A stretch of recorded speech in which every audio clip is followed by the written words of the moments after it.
प्रसारित करीत आहोत आकाशवाणीच्या सुवर्ण महोत्सवी रत्नागिरी केंद्र निर्मित नवरात्र विशेष कार्यक्रम जागर स्त्री शक्तीचा, जागर शिक्षणाचा.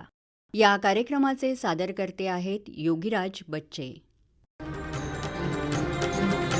या देवी सर्वभूतेषु शक्तिरूपेण संस्थिता नमस्तस्यै नमस्तस्यै नमस्तस्यै नमो नमः. नवरात्री निमित्त विशेष कार्यक्रम जागर स्त्री शक्तीचा, जागर शिक्षणाचा.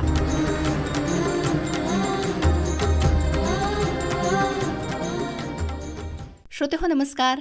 नवरात्र विशेष जागर स्त्री शक्तीचा, जागर शिक्षणाचा या कार्यक्रमात मी रेडिओ सखी सुनेत्रा रेमणे आपलं मनपूर्वक स्वागत करते. श्रोतेहो, आजच्या कार्यक्रमात आम्ही आमंत्रित केलंय सावर्डे येथील Sahyadri institute of management and रिसर्चच्या संचालिका डॉक्टर अश्विनी मिथुन पाटील यांना. 15 वर्ष सहाय्यक प्राध्यापिका ते प्राचार्य असा त्यांचा शिक्षण क्षेत्रातला प्रवास आहे. तेव्हा आजच्या कार्यक्रमात शिक्षणाविषयीच अधिक जाणून घेऊया.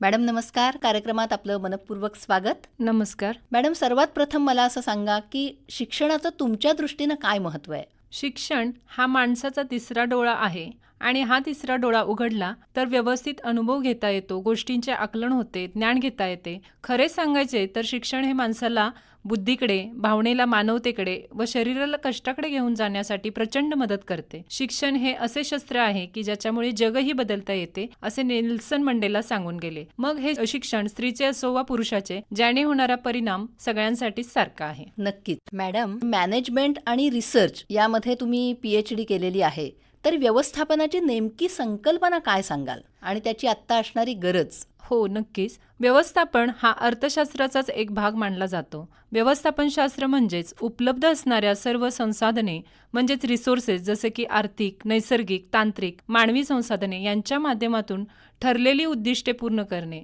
आणि व्यवस्थापन हे एक शैक्षणिक शाखा देखील चालू झालेली आहे. बरोबर. व्यवस्थापन हा एक आधुनिक काळातील परवलीचा शब्द आहे. प्रत्येक कृती ही व्यवस्थापनाभोवतीच फिरते. अगदी सोप्या भाषेत सांगायचे झाले तर इतरांकडून काम करून घेण्याची कला म्हणजे व्यवस्थापन होय. आणि मग हे व्यवस्थापन शास्त्र पाहताना ह्यामध्ये निरनिराळे कोर्सेस देखील आपल्याला बघायला मिळतात, जसे की MBA असेल, BBA, BMS असे पदवी आणि पदव्युत्तर कोर्सेस उपलब्ध आहेत की जे विद्यार्थ्यांना चांगल्या पगाराची नोकरी त्यासोबतच स्वयंरोजगाराची संधी देखील उपलब्ध करून देण्याचे काम करते. या व्यवस्थापनाचे नेमके फायदे काय आहेत? म्हणजे आता जे विद्यार्थी व्यवस्थापन शाखेकडे वळतात तर स्वयंरोजगारासाठी त्यांना याचा कसा फायदा होतो? स्वयंरोजगार म्हणजे स्वतःसाठी रोजगार किंवा व्यवसाय उभा करणे आणि अर्थार्जन करणे, म्हणजे आपलं इन्कम जनरेटिंग ऍक्टिव्हिटी.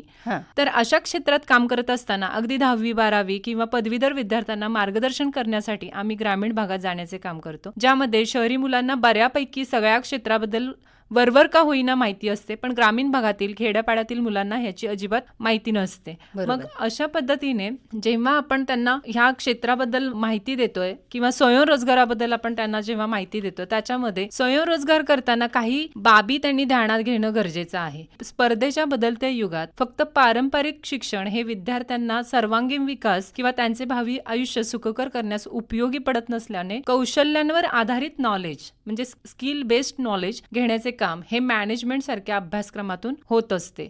आता प्रथम त्यांनी स्वतःच्या आवडीनुसार व्यवसाय निवडावा.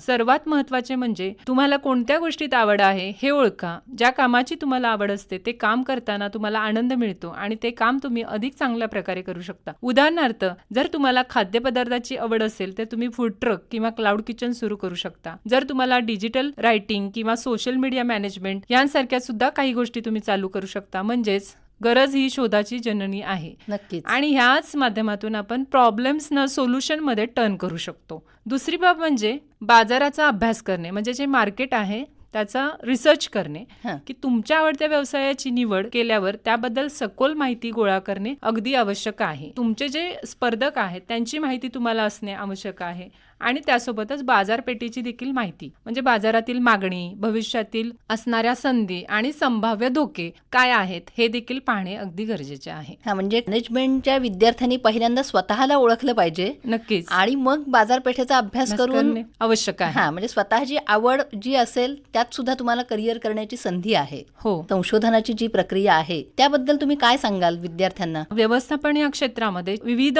शाखा आहेत. हा. त्याला आपण उपशाखा म्हणू, की ज्याच्यामध्ये मार्केटिंग आहे, फायनान्स आहे, ह्युमन रिसोर्स म्हणजेच मनुष्यबळ आणि उत्पादन म्हणजेच प्रोडक्शन, अशा विविध शाखा आहेत. आणि ह्या प्रत्येक शाखेमध्ये जेव्हा तुम्हाला काही व्यवसाय करायचा आहे किंवा ह्या शाखांना तुम्हाला जर डीपली आपण बघितलं तर त्याच्यामध्ये अगदी मार्केट रिसर्च, जर तुम्ही एक मॅन्युफॅक्चरर म्हणून काम पाहताय तर कोणत्या ग्राहकांसाठी तुम्ही तुमचं उत्पादन करताय, ग्राहकाची उत्पन्नाचे लेवल किती आहे किंवा तो प्रोडक्ट कस्टमर पर्यंत जाण्यासाठी कोणत्या गोष्टी पार कराव्या लागणार आहेत, ह्या सगळ्या गोष्टींचा तुम्हाला अगदी सखोलपणे अभ्यास हा प्रत्येक शाखेमध्ये करावा लागतो आणि तीच एक संशोधनाची पहिली पायरी आहे. हा, म्हणजे बाजारपेठेचं ज्ञान तुम्हाला आवश्यक आहे. नक्कीच. आणि ग्राहकांची आवश्यकता, ग्राहकांच्या आवडी निवडी हा. आणि आवश्यकता. हा, आणि त्या आवडी-निवडी ह्या बदलणाऱ्या आहेत. हो. म्हणजे तुम्हाला स्कोप आहे तुमच्या व्यवसायात. नक्कीच. मॅडम, तुमच्या PhDचा विषय होता ग्रामीण भागातील महिला बचत गटांच्या माध्यमातून महिलांचे आर्थिक आणि सामाजिक सक्षमीकरण. तर हा जो तुमचा विषय होता तर त्या विषयाचा समाजातील घटकांना लाभ व्हावा म्हणून तुम्ही नेमकं काय करता? ग्रामीण भागातील महिलांमध्ये आर्थिक सामाजिक सक्षमीकरण करण्याचे काम हे महिला बचत गटांच्या माध्यमातून विविध स्तरांवर होत असते. प्रामुख्याने या महिलांमध्ये अर्थार्जन व्हावे आणि विविध छोटे मोठे लघु उद्योग किंवा व्यवसाय चालवणे, त्या माध्यमातून त्यांना उत्पन्न मिळवून देणे हे बचत गटांचे उद्दिष्ट असते. तर ग्रामपंचायत पातळीवर अशा महिलांसाठी विविध शिबिरांचे आयोजन करून त्यांना मार्गदर्शन करण्याचे काम या माध्यमातून होत असते. कर्ज मिळवणे हे महिलांसाठी तितकी सोपी गोष्ट नाहीये. नक्कीच. अल्प कर्ज पुरवठा जर मिळाला तर या ग्रामीण महिला त्यांचा व्यवसाय सुरू करू शकतात आणि तो व्यवसाय वाढवू देखील शकतात. उदाहरणार्थ, एखादी महिला कुक्कुटपालन आणि शिवणकामाचा व्यवसाय सुरू करू शकते. या कर्जामुळे तिला लागणारे पैसे ती स्वतः उपलब्ध करू शकते. म्हणजेच मायक्रो फायनान्सच्या माध्यमातून महिला आर्थिकदृष्ट्या स्वतंत्र तर बनतात, पण त्यांना स्वतःचा व्यवसाय सुरू करण्याची संधी मिळते आणि बचत करण्याची सवय लागते. सामूहिक निर्णय क्षमता त्यांची वाढते. असंच मायक्रो फायनान्स हा जरी चांगला पर्याय असला तरी त्याच्या माध्यमातून कर्ज घेताना सुद्धा काही गोष्टी सांभाळणं किंवा त्यांची काळजी घेणं देखील गरजेचं आहे. बरोबर. की कर्जाचा योग्य वापर होतो की नाही, कर्ज घेण्याआधी तुम्ही त्याची परतफेड कशी करणार याचा विचार देखील त्या महिलांनी करणं आवश्यक आहे. विविध संस्थांच्या व्याजदरांची माहिती घेतली पाहिजे. जो व्याजदर कमी आहेत अशा संस्था तुम्ही निवडल्या पाहिजेत. याबरोबरच महिला बचत गटांना मदत करण्यासाठी सरकारच्या अनेक योजना अस्तित्वात आहेत, जसे की राष्ट्रीय ग्रामीण आजीविका मिशन म्हणजेच NRLM अंतर्गत बचत गटांना कर्ज उपलब्ध करून दिले जाते. तुम्ही नजीकच्या जिल्हा ग्रामीण विकास यंत्रणेच्या कार्यालयात देखील जाऊन या योजनांची माहिती घेऊ शकता आणि अशा प्रकारे याची माहिती घेऊन आर्थिक सक्षमीकरणाचं साधन तुम्ही अस्तित्वात आणू शकता. योग्य नियोजन आणि योग्य वापर केल्यास ग्रामीण महिला नक्कीच आपलं भविष्य उज्ज्वल बनवू शकतात. मॅडम, थोडीशी लोकांची मानसिकता अशी आहे की रिस्क नको, व्यवसायापेक्षा नोकरी बरी. तर अशा लोकांसाठी तुम्ही काय सांगाल? मी सर्वच तरुण महिला किंवा भगिनी असतील यांना आज या कार्यक्रमाच्या निमित्ताने एक संदेश देऊ इच्छिते की एका स्त्रीसाठी हा स्पेसिफिक संदेश असेल की प्रत्येक स्त्रीमध्ये एक अविश्वसनीय ताकद असते आणि ती ताकद तुम्ही स्वतः ओळखली पाहिजे. तुमची स्वप्ने मोठी ठेवली पाहिजेत. एकमेकींना तुम्ही साथ दिली पाहिजे आणि तुम्ही केवळ घरच नाही तर या सगळ्या माध्यमातून तुम्ही जगही घडवू शकता.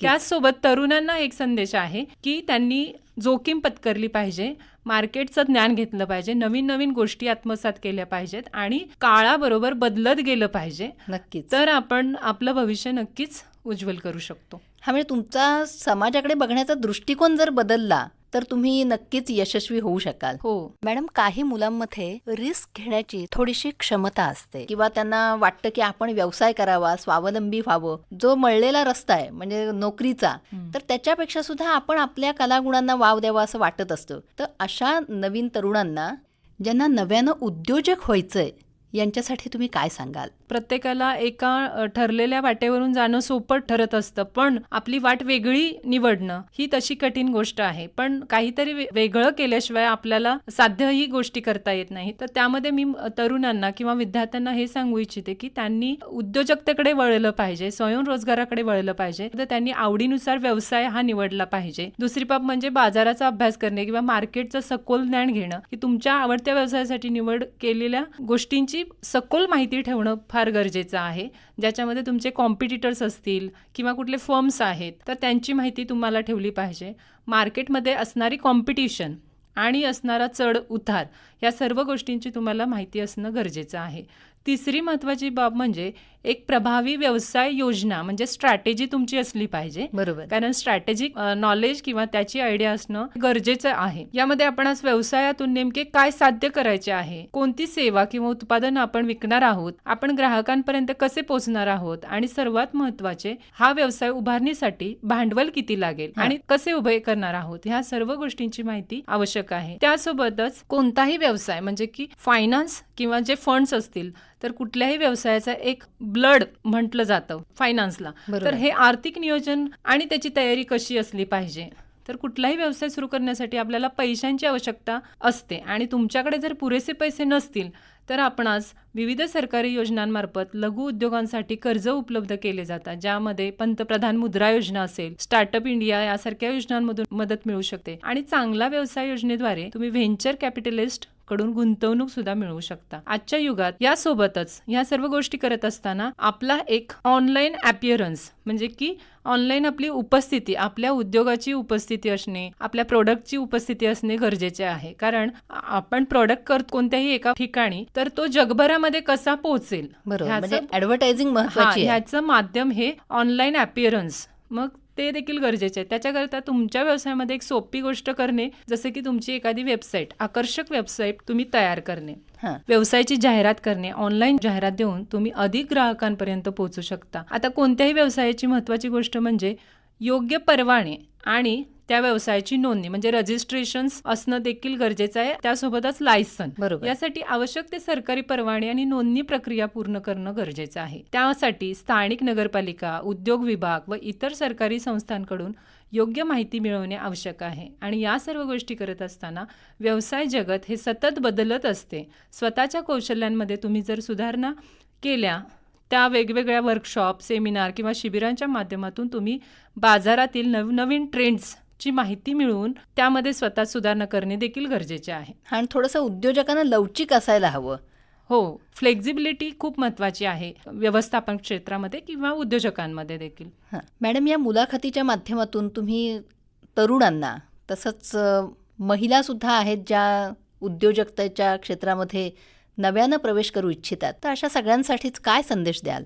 व्यवस्थापन क्षेत्रामध्ये गेली 15 वर्ष मी काम करत आहे आणि त्याच माध्यमातून मला सर्व महिलांना, त्यासोबत तरुणांना आणि विद्यार्थ्यांना हा संदेश द्यायचा आहे की तुम्ही जोखीम पत्करली पाहिजे, नवीन नवीन वाटा शोधल्या पाहिजेत आणि एकत्र येऊन जर तुम्ही काम केलं तर बऱ्याच गोष्टी तुम्ही बदलू शकता, नव्याने चालू करू शकता आणि तुम्ही उज्ज्वल भविष्य घडवू शकता. नक्कीच. मॅडम, तुम्ही इथे आलात आणि आमच्या श्रोत्यांना बहुमूल्य अशी माहिती दिलीत, त्याबद्दल आकाशवाणी परिवारातर्फे मी आपले आभार मानते. धन्यवाद. श्रोतेहो, नवरात्र विशेष जागर स्त्री शक्तीचा, जागर शिक्षणाचा या कार्यक्रमात आज आपण सावर्डे येथील Sahyadri institute of management and रिसर्चच्या संचालिका डॉक्टर अश्विनी मिथुन पाटील यांच्याशी संवाद साधला. बरं तर श्रोतेहो, कार्यक्रमामधून मी सुनेत्रा रेमणे आता आपला निरोप घेते. परत भेट आहेच, तोपर्यंत नमस्कार. या देवी सर्वभूतेषु शक्तिरूपेण संस्थिता नमस्तस्यै नमस्तस्यै नमस्तस्यै नमो नमः. नवरात्री निमित्त विशेष कार्यक्रम जागर स्त्री शक्तीचा, जागर शिक्षणाचा.